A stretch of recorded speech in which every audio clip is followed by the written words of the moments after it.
and welcome back to the Earthdawn Survival Guide, the podcast for all disciplines, paths, players, and game masters. With requesters Josh and Dan, I'm Dan. I am Josh. And on today's podcast, we will be discussing all things Trollical, Part 2. As we talk about two more of the troll moots you can find in the Crystal Raiders of Barsave. If you have any questions for us about anything Trollical, please contact us at edsgpodcast@gmail.com. We're going to talk about the Ironmonger Moot and the Thundersky Moot, but first we have an announcement to make. We will be doing a live podcast on February the 19th at FreedoniaCon. That is a Sunday. So by the time this episode goes live on the 8th, you listeners, will have 11 whole days to drop us an email because we need content. So it's going to be like lightning round, ask Josh questions things to cover the whole live hour. Otherwise, it's just going to be Josh and I telling stories to one another, which also is entertaining, but not necessarily what you're expecting us to do. Right. So if you have questions, go ahead and send them in. I think what we will probably be doing here is any questions that we get between now when we're recording this, which is 2 weeks before this episode airs, and the live episode, we will probably just bank all of our questions, or bank a lot of them so that we have them. But yeah, that will be sort of our next big email episode, and it will likely be sort of an email palooza. And of course, we will be under a time limit because we will need to get our show done and out in an hour. Yeah, 60 minutes. So we will hit our marks. Promise you that. Well, not even 60, more like 55, because we got to leave the room so that other people can get set up for their thing afterwards. Exactly. Don't want to run long. So on to let's back up real quick. We need to do some geography placement setting like we did for the other two troll moots we talked about, where we talked about the eastern Twilight Peaks. Let's talk about the central Twilight Peaks. This is where things get a little interesting. There's more to know, more to explore here. So the central Twilight Peaks surround the southern face of the Twilight Peaks, just butting up against the Scarlet Sea. They wrap around the western boundary of the Grey Forest, and they border the ancient ruins of Ustrect. Now, if you're looking at a map, great. If you're not looking at a map, this is for you. So some of the highest slopes and roughest terrain can be found in the central Twilight Peaks. They are full of steep mountainsides, sheer cliffs. These are all natural defenses, by the way, for anyone living there. And they are full of many, many flying creatures. So if you're venturing around this place, be wary. Ice flyers, gargoyles, wyverns, and the like. There are also numerous air spirits that are very common around the highest of highest mountaintops in the central Twilight Peaks. Important to the troll history here, we will get to in a minute or so in one of the moots, Skytoucher Mountain is located in the central Twilight Peaks. This is the legendary home of the very first troll moot to be organized. Also here are the ruins of Ustrect, the Twilight Tower, which again we'll get to, and Blackheart Liferock. Initial thoughts, Josh? First off, we want to mention Skytoucher Mountain because not only is it, according to legend, the home of the first troll moot, it is also the final destination of the Behemoth that came and bombarded the bejesus out of the trolls. Yeah. That as a kind of spiritual center and iconic and legendary location, it was sort of the final destination of the Behemoth that came and assaulted the trolls and wrecked everything there.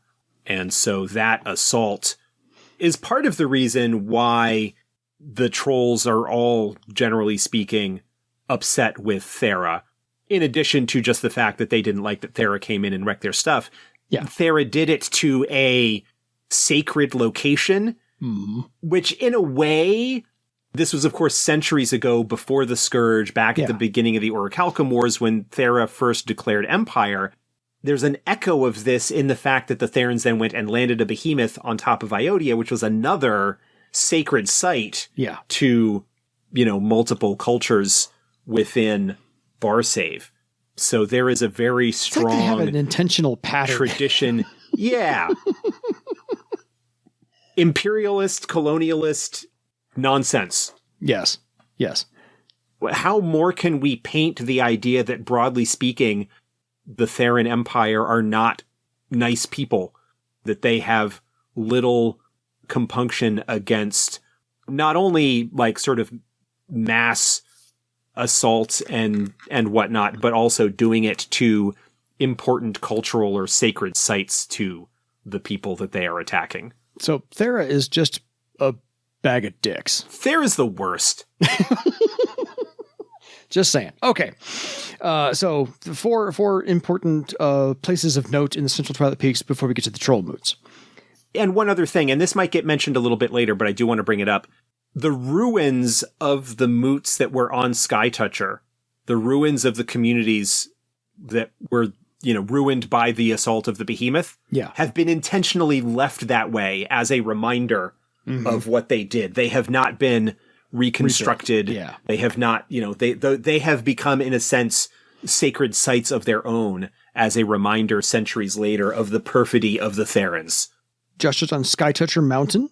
This also, by the way, has rich deposits of true air, and the Thundersky Moot claimed Skytoucher Mountain after the Scourge, so this is their territory. The ruins of Ustrect was founded by the trolls from the Skoll region, and Ustrect means united in troll language. The city of Erekal is also in there. There's grand stone buildings of the finest workmanship you'll ever come across, pretty much next to par length, are also in the ruins of Ustrect, because Ustrect was a kingdom, and the city of Erekal is one city in the kingdom. The ruins and Erekal did not survive the Scourge, so there are things to go explore there if you want. But the Crystal Raiders, as a collective whole, all the troll moots, refuse to take anything from Ustrect in any way, shape, or form.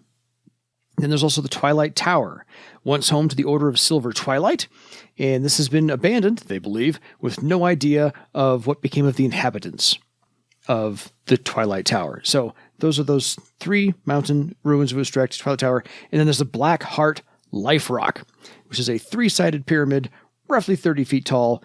It's made out of living crystal. It is, of course, black as obsidian, and the Blackheart Brotherhood terrace farms the lands nearby. So 4 points of interest around the Central Twilight Peaks. Any further thoughts, Josh? No, these are all kind of more interesting and flavorful locations that show up.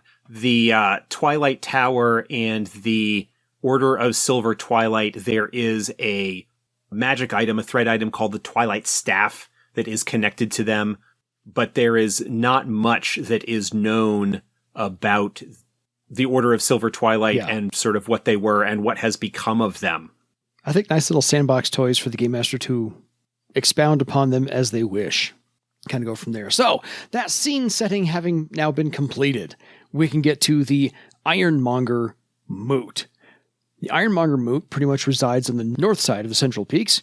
They are workers in metal and stone primarily. And since, of course, they fall under the Crystal Raiders, they will have some crystal adornments, but this is not where they specialize. They specialize in metal and stone. More often than not, metal. This moot formed after the Scourge from remnants of the Ustrect clans. So people, the lowland trolls who actually fled from Ustrect into the mountains for refuge, after the Scourge, all of those refugees and survivors basically formed the Ironmonger Moot. And they are led by Chief Yorvak Ironwill Bronzeclaw. You gotta love these names. A 7th Circle Sky Raider, and he's a more nuanced character because everybody in Earthdawn is a very nuanced character. He admires the arts of metalworking and smithing and has been taking lessons on some of that, but he doesn't have the time necessarily to dedicate himself to do so. And he's taking lessons from Voltan Blackhammer Ironbender, the 8th Circle weaponsmith, who is like a savant in this regard. And the other person of note for this clan, this moot, is Fergus Earthsinger Darkcloud, a 6th Circle elementalist. Yeah. Yorvak, the chief, while he is descended from the Ustrect refugees that kind of joined with the other smaller clans that were in the sort of north central Twilight Peaks, near the borders of Ustrect, and is sort of descended from them, is one of the ones that is sort of most strongly against the idea of returning to Ustrect or delving into its ruins. A lot of the specifics aren't really gotten into, but it seems to me that there's sort of a general feeling that we have fled that space and we have rediscovered our true heritage as Highland Trolls, as Crystal Raiders, and that perhaps in some ways the loss of Ustrect or the collapse of Ustrect during the Scourge is a result of their weakness. Again, kind of playing into that very strong Highland Troll, Sky Raider cultural idea that survival is strength, and therefore the loss of Ustrect, or the death of Ustrect in a sense, was because of some kind of weakness, and there is little sense in going back to that. And also, I suspect Ustrect being, in a sense, haunted ruins of some sort, because it was destroyed by horrors, that there is probably some, like, let's not go and mess with things because we don't necessarily know what's there. Well, they think it's cursed. They just say, this is enough. It was damaged by horrors. It's cursed. Leave it alone. Let the dead be dead and move on. So the trolls as a collective whole, I don't think they spoke it out loud, but I think there's just this understanding of, that's done. We're here now. That's the past. We can't do anything about it. Move on from here. There is a living legend cult called the Razors of Ustrect around the Ironmonger Moot, and Chief Yorvak basically said he wants to stamp them out, but he's taking the kind of the art of war approach. Keep your enemies closer. So he's keeping an eye on them. So he's just letting them be just to see what they're up to versus trying to stamp them out and, make somebody a martyr out of it. So the Razors of Ustrect is all trolls, mostly Ironmonger Moot, but their whole main thing is they really want to resurrect the kingdom of Ustrect. Right. And Fergus, the elementalist that you mentioned a few moments ago, is one of the more prominent members and more sort of higher circle members of that cult, and is very interested and has multiple times delved into the ruins of Ustrect, including the capital city, where unfortunately according to this book, on a recent venture into them, managed to get marked by Agoastia, the crystal entity that lairs within the ruins of Erekal. Yeah.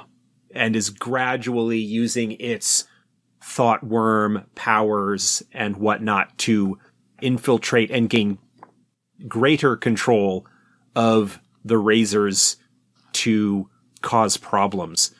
And so, in a sense, one of the things that goes on with the Ironmonger Moot is one that is a lot more, in some sense, kind of maybe traditionally Earthdawn, in a sense, in that you are dealing with the infiltration of a horror and a cult, an organization that is not at this point yet aware that it is being manipulated as the pawn of a horror, but that is going to cause internal strife and problems within the Moot, and ultimately, as the horrors are wont to do, to cause all kinds of strife and pain and suffering and get a nice little meal out of that, and possibly have members of the Razors or whatever to maybe come down into the ruins of Ustrect to be even more direct servants, or to be shaped into the troll crystal, what were they called? The Dilkava. We talked about them several weeks back. The construct that is created by Agoastia and things that sort of haunt the ruins of Ustrect. Yeah, turmoil with a side of havoc. That's exactly what horrors like to feed on. The Ironmongers generally have not formed any alliances with any of the other Moots, and they try and stay out of things for the most part, like beyond the traditional raiding their other Moots. They do have kind of a loose deal with the Thunderskies with regards to the Grey Forest and the resources that are available there, but they try and keep to themselves and are in some ways kind of traditionalist, but dealing with this legacy of the fallen troll kingdom and the internal division within the Moot as to whether that is something that should be embraced and recovered and restored, or whether it is something that is best forgotten and left to fade into memory and dust. Yeah. And of course, then you've got a horror in the middle of it to cause all kinds of problems. Yeah, it's a pretty straightforward moot, which I'm not going to, I mean, there's nothing wrong with that. You need the good straightforward from time to time. Yeah. And we mentioned with the Swiftwind moot a couple of weeks ago, where you've got the crafter, the elementalist or weaponsmith, yeah, who's having the dream about the crystal and whatnot, and how that could potentially also tie into Agoastia and maybe be connected to that if you want to go with something a little bit broader in terms of the manipulations and plots of this powerful entity. Yeah, totally. Drogar Firebeard Rocktapper, the weaponsmith in that one. No, Drogar's the dwarf. No, sorry. We're looking at the... Nope, it was Ulig, Firewalker. Ulig. Yes. Right. Finest Crystalsmith. Sorry, I had the wrong one. They both started with S. I was close. I'm teasing. Otherwise, so the Ironmonger Moot, by the way, is made up of 20 clans. And the largest clan is the Bronze Claws, hence Chief Yorvak, Ironwill, Bronze Claw. But the Ironmonger Moot, being on the north side of the Central Peaks, raids to the east and to the west, and to the north and to the northeast. So those are their main raiding areas. They don't really cross over and go south much at all. Right. But they do have... Not that there's much to the south, ultimately. You get into Thundersky territory kind of to the south, and then you get into the Scarlet Sea and Death's Sea. Yeah. There's not really a whole lot there worth raiding. No. But the Ironmongers are reasonably well situated to hit a lot of territory in central Barsave between the Servos jungle and the Tylan Mountains and along the Tylan River and kind of up into those kind of open plains until you get over towards the Liage jungle and stuff like that. There's a lot of kind of open territory there where there's lots of stuff that they could go after. Yeah. And just because we've done it with everybody else, so you can do a size comparison, the Ironmonger Moot has 12 Drakars loaded with catapults and ballistas and the usual net throwers and so forth and so on. So that's how they're doing. And that's how they like to present themselves. But again, to Josh's point, they're straightforward, and they kind of need to be. If you work with metal and stone, you're going to be pretty straightforward in how you tackle things. They're not progressively, trying to improve on their airship crafting. They're not trying to do anything more than just what troll moots do. They raid, they live, that's it. So, nothing wrong with that. Counterpoint is the Thundersky Moot. So, to follow up on everything, the Thundersky Moot is also located in the center of the Twilight Peaks. This is the child moot of the original Skytoucher troll moot. They are now led by an escaped Theran slave named Urka, E-R-K-A, who came to lead them in a wonderfully glorious fashion, just had this calling, and finally escaped Theran enslavement, made their way by hook or by crook to the Twilight Peaks, found the Thundersky Moot, found the moot basically in disarray with all kinds of people trying to vie for leadership in this, and they were just absolutely in chaos. He called them out, battled for it, won it, and his grandson now leads the Thundersky Moot after they renamed it Thundersky after the mountain. So, the Skytoucher Mountain. Anyway, this was once the richest, proudest, and most powerful of the troll moots before the Scourge. Obviously, the Scourge happened. There we are. And that's where they are now. It wasn't just the fact that the Scourge happened to them. Part of the reason that they ended up where they were is because, as the most powerful, as the most prominent moot, yes, in the earlier days, they were the target of the Behemoth of the Theran Empire when they came and for the Battle of Sky Point, Yeah. they were the ones that got most abused and most inflicted upon by the Theran bombardment. And that not only was a huge toll in terms of lives lost and resources destroyed, a lot of them were captured and taken into slavery. And the others had to work very hard in order to get sufficient protections together in order to survive the Scourge. They had a very difficult time doing it. That's sort of a consequence of what the Therans had done to them, not the Scourge itself. Of all the Moots, the Thunderskies are the most anti-Theran because they were the ones that most directly suffered at the hands of the Empire and had their people taken into bondage and had villages absolutely destroyed and massacred as a result of this, of the Battle of Sky Point. Yeah, they bore the biggest brunt of it. So what they focus on now is raiding, of course, but also mining, which is new for the three we've talked about previously. This is the only one that we know does any mining of their mountainous home.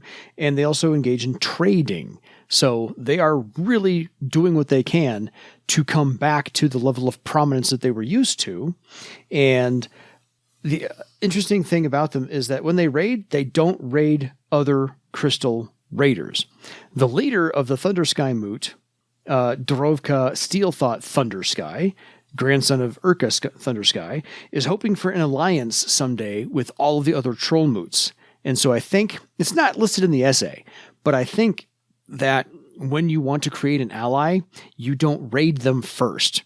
And so I think what Dorovka is doing is setting the stage for the eventual, let's all trade with each other, let's all use each other's resources properly, build up our own little tiny kingdom on all these mountaintops that we possibly can, and have an alliance of crystal raiders as a whole.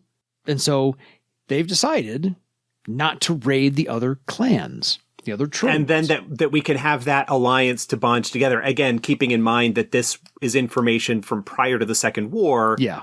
That Dorovka is looking to bring the Thunderskies back to the prominence that they once held as the Skytoucher Moot, and to then leverage that power and that prominence and the fact that they rebuilt that not by weakening their neighbors, but by achieving it on their own and then being the point of the spear, the vanguard to go and strike back against Thera, presumably the Citadel at Sky Point itself. Yeah. The drawback sort of being that they don't really have much interest in working with anybody outside the Crystal Raiders, outside the Troll Moots. And it is perhaps in some ways a little short-sighted. It says that he considers that this whole thing is a affair between the trolls, between the Crystal Raiders and Thera, and is not necessarily in some way in appropriately recognizing the suffering that other peoples, that lowlanders or other powers are also facing at the hands of Thera, and the common cause that they would have. And I think the plan, again, talking about sort of the pre-war situation, that Nedin had to perhaps initially form a relationship with the one of the ones we talked about previously. Mm-hmm. Swiftwind.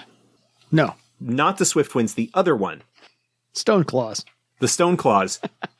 Because the Stoneclaws are the ones that are most likely to find sort of common cause with Thrall. Yes. And then once that relationship is established, leverage that potentially to, if they can get the Stoneclaws to agree to work with them to go and strike against Thera, then maybe the Stoneclaws can help influence the Thunderskies to strike against Thera as well, because that's what the Thunderskies want to do in the first place, and work things through that way.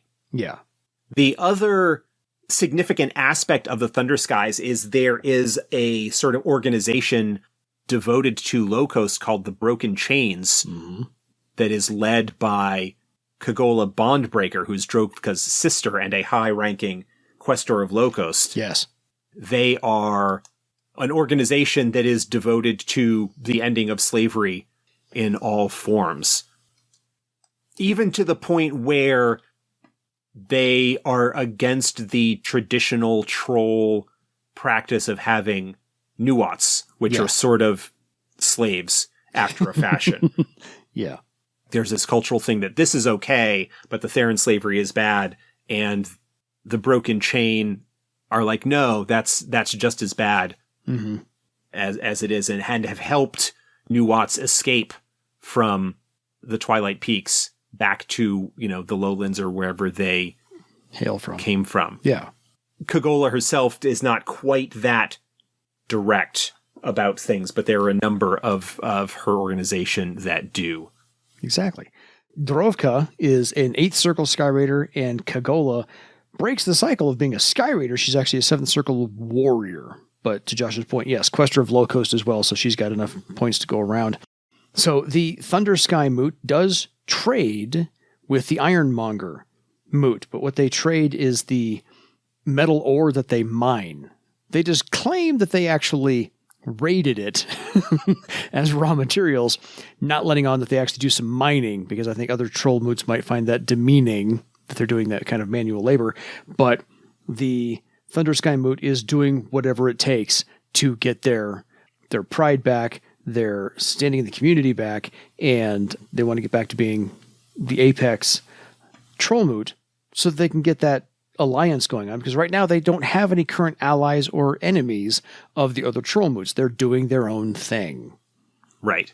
And that's the common theme of the central Twilight Peaks, which are a couple of moots that are neutral in terms of what they're going. They don't have any real strong antagonism towards other moots, or even, they do the traditional raiding, but don't otherwise harbor any vicious feelings towards lowland communities or anything like that outside of their traditional practices. And even the fact that rather than raiding, they are actually mining, it's kind of a dirty secret to a certain extent.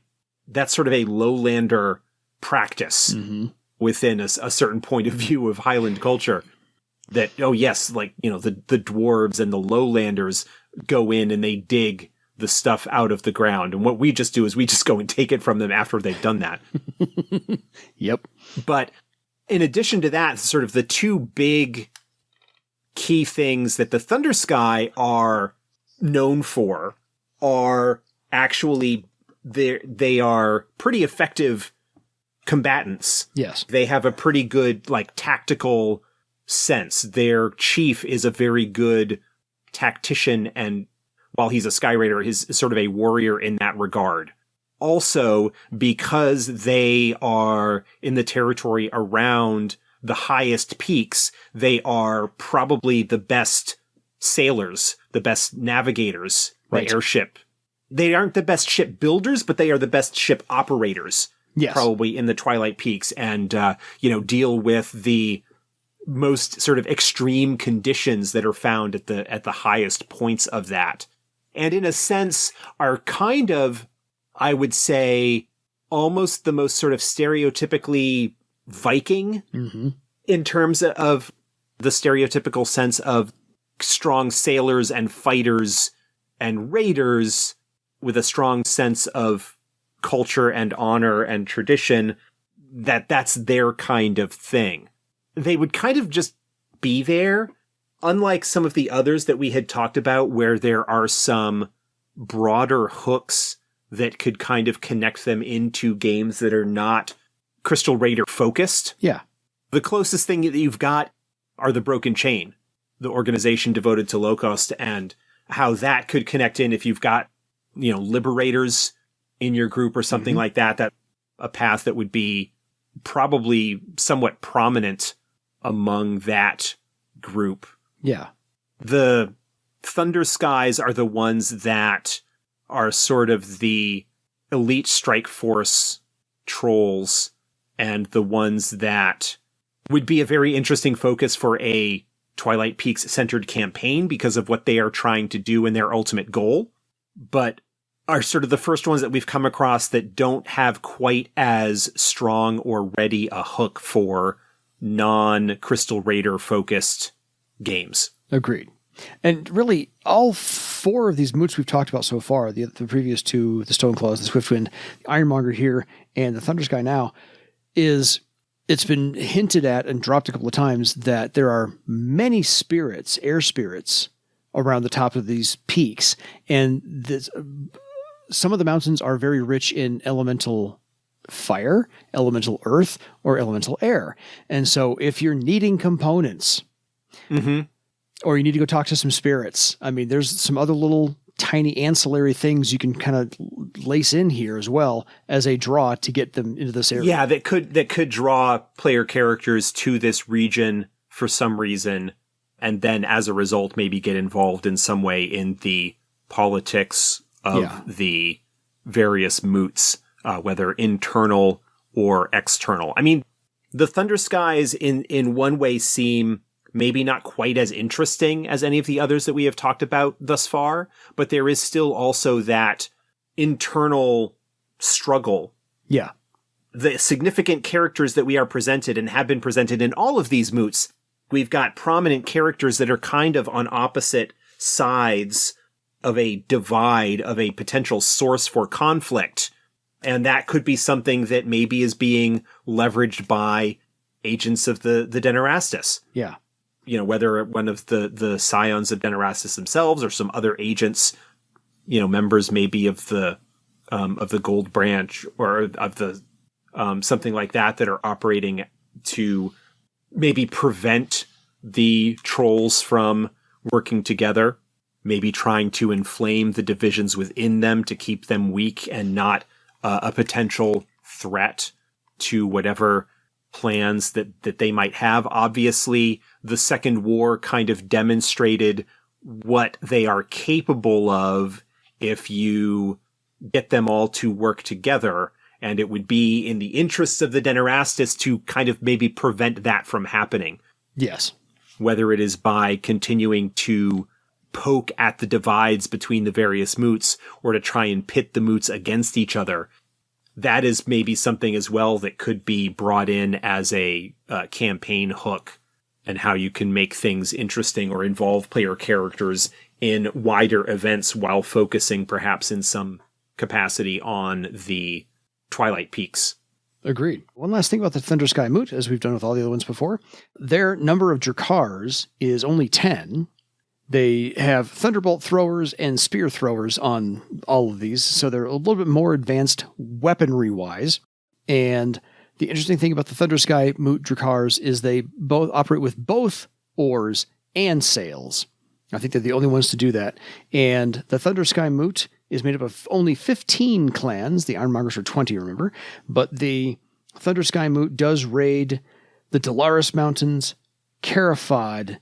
They raid to the north, so they actually cross over the border and go over the Ironmonger Moot. They also raid parts of the southern Serpent River and have been known on occasion to raid as far as Jarris. So they're not afraid to go where they need to go to get things done.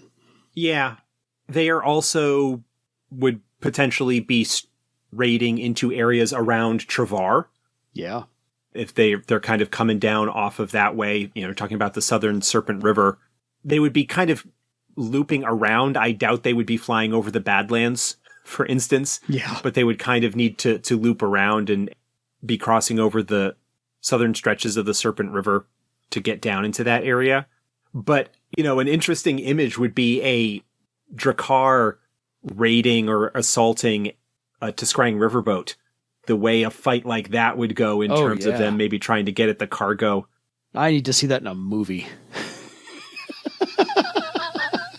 I just do. Anyway, any final thoughts on either the Ironmongers or the Thundersky? I think these are, again, two very unique interpretations of what a troll moot could do. So now we have 4 examples, and they're all vastly different, with good reason. Yeah.